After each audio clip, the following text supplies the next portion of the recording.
श्री स्वामी समर्थ. तुम्हा सर्वांचं आपल्या यूट्यूब चॅनलवरती अगदी मनापासून स्वागत आहे. तुमच्या मनातील सर्व चांगल्या इच्छा स्वामी महाराज पूर्ण करोत हीच स्वामींच्या चरणी प्रार्थना करते आणि आजच्या व्हिडिओला सुरुवात करते. बुधवारी 1 नोव्हेंबर आहे आणि 1 नोव्हेंबरला आहे संकष्टी चतुर्थी आणि हीच करक चतुर्थीसुद्धा आहे. त्यामुळे हा जो दिवस आहे तर तो अतिशय चांगला आणि खास असा दिवस आहे. आपण गणपती बाप्पांना प्रसन्न करून घेण्यासाठी संकष्टी चतुर्थीला बरेचसे उपाय करत असतो. त्यामुळे तुम्ही या संकष्टी चतुर्थीला सुद्धा जास्वंदीच्या पानाचा एक उपाय आजच्या व्हिडिओमध्ये मी सांगणार आहे. जास्वंदीच्या पानावर आपल्याला फक्त एक शब्द लिहायचा आहे. तुमची कोणतीही कितीही कठीण इच्छा असेल, तुमची इच्छा बऱ्याच दिवसापासूनची अपूर्ण असेल तरीसुद्धा ती 100% नक्की पूर्ण होईल. संकष्टी चतुर्थीला विशेष असे महत्त्व आहे, कारण ही जी तिथी आहे तर ती गणपती बाप्पांना अतिशय प्रिय आहे आणि बुधवार हा गणपती बाप्पांचा वार आहे. बुधवार आणि संकष्टी चतुर्थी हे एकत्र आलेले आहेत. त्यामुळे आपल्याला जेवढं होईल तर तेवढं बाप्पांना प्रसन्न करून घेण्यासाठी आपल्याला जे काही उपाय करायचे आहेत, व्रत करायचं आहे, उपासना करायची आहे तर ती संकष्टी चतुर्थीला करायची आहे. आपल्या मुलांच्या प्रगतीमध्ये जर बाधा येत असेल, मुलांना जर मनासारखी नोकरी मिळत नसेल तरी तुम्ही हा उपाय करू शकता. आपल्या मुलासाठी किंवा मुलीसाठी आईवडील हे उपाय करू शकतात. तसेच मुले किंवा मुली स्वतःसुद्धा हा उपाय करू शकतात. घरातील मोठी व्यक्तीसुद्धा आपल्या पाल्यासाठी हा उपाय नक्कीच करू शकते. तसेच तुम्हाला इतर जर काही धनासंबंधी समस्या असेल किंवा तुमचे जर अडकलेले पैसे परत मिळत नसतील तरीसुद्धा तुम्ही हा उपाय करू शकता. हा उपाय तुम्हाला दिवसभरात कधीही करता येणार आहे. तुमच्या सोयीने तुम्हाला हा उपाय करायचा आहे.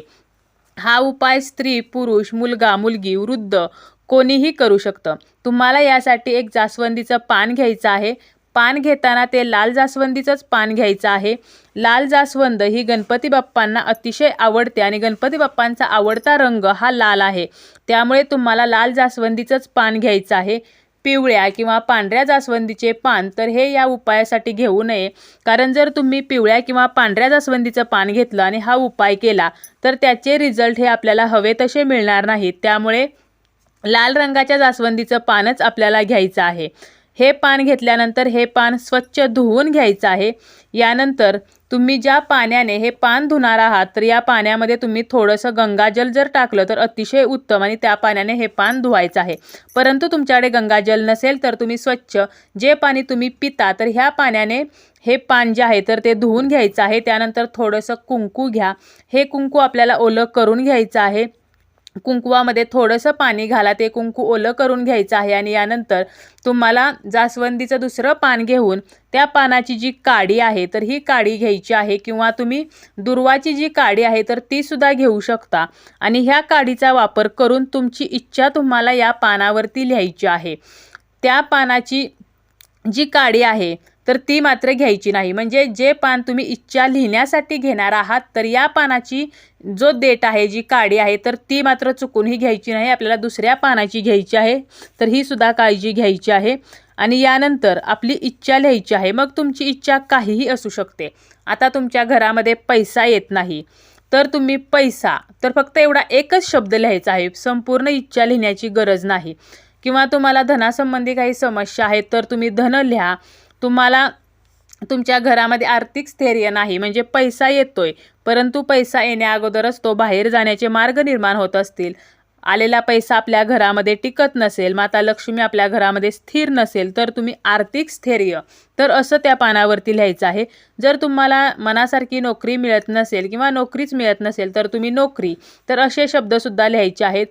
तुम्हाला जर मनासारखे मार्क्स मिळत नसतील किंवा तुमच्या मुलाला मनासारखे मार्क्स मिळत नसतील तर तुम्ही या पानावरती शैक्षणिक प्रगती तर असं सुद्धा लिहू शकता. नोकरीमध्ये प्रमोशन हवं असेल तर प्रमोशन लिहा. तुम्हाला जर तुमची तब्येत वारंवार जर बिघडत असेल तर तुम्ही उत्तम आरोग्य असं लिहू शकता.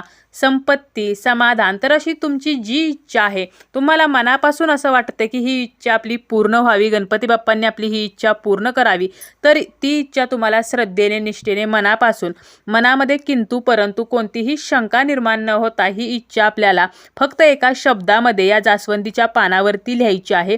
इच्छा ही कोणाचेही नुकसान करणारी नसावी, म्हणजे कोणाचं वाईट हो किंवा कोणाला काही नुकसान हो तर अशी इच्छा मात्र नसावी, कारण अशा इच्छा गणपती बाप्पा सुद्धा कधीही पूर्ण करणार नाहीत. त्यानंतर तुम्हाला एक लाल कापड घ्यायचं आहे। लाल कापड हे तुम्हाला गणपती बाप्पांसमोर ठेवायचं आहे। तर लाल कापड किती असावं, तर हे जे पान आहे तर ते आपल्याला त्या कापडामध्ये गुंडाळायचं आहे। त्यामुळे तेवढं कापड आपल्याला घ्यायचं आहे, ते गणपती बाप्पांसमोर ठेवायचं आहे। त्यासोबतच तुम्हाला या उपायासाठी 21 दुर्वा ह्या सुद्धा लागणार आहेत। लाल कापड 21 दुर्वा तर हे सुद्धा घ्यायचं आहे आणि हे जास्वंदीचं जे पान आहे तर त्यावरती आपण जी आपली इच्छा लिहिलेली आहे, आता ही इच्छा तुम्ही गणपती बाप्पांसमोरच जर बसून लिहिली तर अतिशय उत्तम आहे। परंतु तुम्ही गणपती बाप्पांसमोर इच्छा बसून लिहा किंवा तुम्ही बाजूला लिहिली तरी सुद्धा चालेल। त्यानंतर तुम्हाला लाल कापड 21 दुर्वा आणि हे जे इच्छा लिहिलेलं पान आहे तर ते पान घ्यायचं आहे आणि यानंतर आपल्याला बसायला आसन घेऊन गणपती बाप्पांसमोर बसायचं आहे। स्वतःला हळदी कुंकू लावायचं आहे। यानंतर या पानाचा देठ हा गणपती बाप्पांकडे येईल। तर अशा प्रकारे हे पान आपल्या हातामध्ये ओंजळीत घ्यायचं आहे। त्यानंतर तुमची जी इच्छा आहे तर ती बाप्पांना सांगायची आहे। जसं की माझ्या मुलाला शिक्षणामध्ये त्याची प्रगती होऊ दे किंवा अमुक एखाद्या परीक्षेमध्ये त्याला यश मिळू दे, माझ्या मुलाला मनासारखी मार्क्स मिळू देत, किंवा जर नोकरीची असेल तर माझ्या मुलाला नोकरी मिळू दे, किंवा तुम्ही स्वतः नोकरीसाठी करत असाल तर मला मनासारखी नोकरी मिळू दे, नोकरीमध्ये प्रमोशन मिळू दे।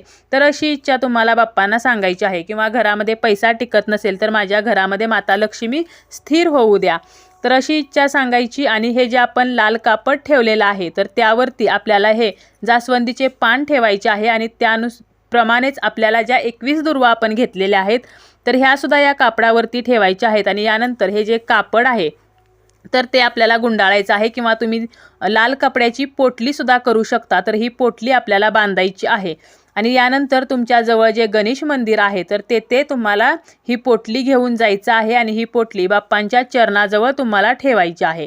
2 मिनिटं तुम्हाला तिथेच ही पोटली ठेवायची आहे। यानंतर तुम्ही बाप्पांना जास्वंदीचं फूल अर्पण करू शकता, गुळ खोबऱ्याचा नैवेद्य दाखवू शकता।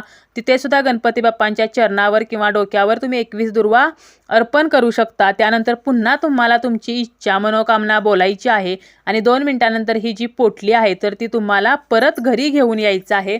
आणि जर तुम्ही ही इच्छा जी आहे तर ती धनासंबंधी असेल, पैशासंबंधी असेल तर ही जी पोटली आहे तर ती तुम्हाला तिजोरीत ठेवायची आहे। आपल्या मुलासंबंधी असेल तर मुलांच्या खोलीमध्ये तुम्हाला ही पोटली ठेवायची आहे। मुलांचं जिथं कपाट असतं किंवा अभ्यासाची पुस्तके असते तर त्या ठिकाणी ठेवायचं आहे। आणि प्रत्येक संकष्टीला तुम्हाला हा उपाय करायचा आहे।